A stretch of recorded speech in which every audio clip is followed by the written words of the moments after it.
proposal for the appointment of the Constitutional Assembly was taken up for debate for a second day in Parliament today. These were some of the views expressed.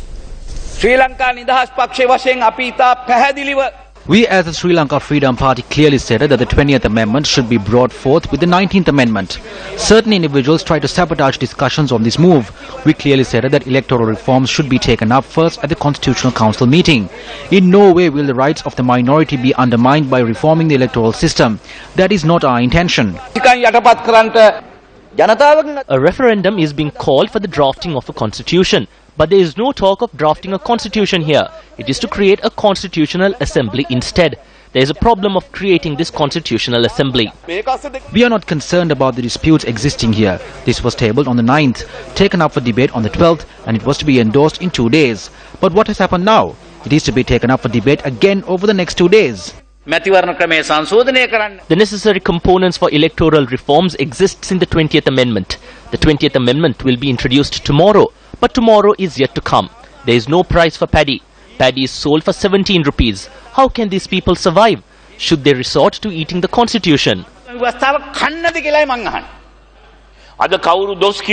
Allegations are being levelled at him, charging that he is a thief and a fraud. But this country would still be at war if not for Mahinda Rajapaksa.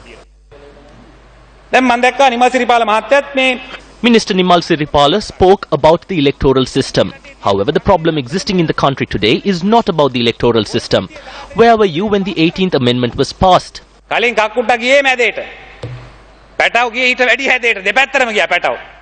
Sinivaratna spoke about somebody being called a thief. A thief is a thief. If Mr. Maitripala also committed thievery, he too will be called a thief.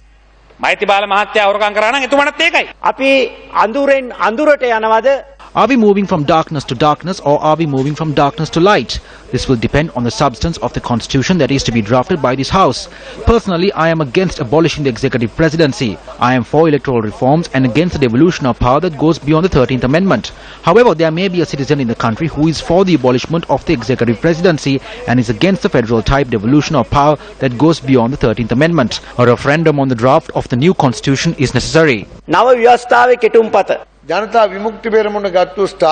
If you consider the stance of the JVP on this matter, they really did not have a separate stance and were of the same stance as Prime Minister Ranil Wickremesinghe. That is what I comprehended.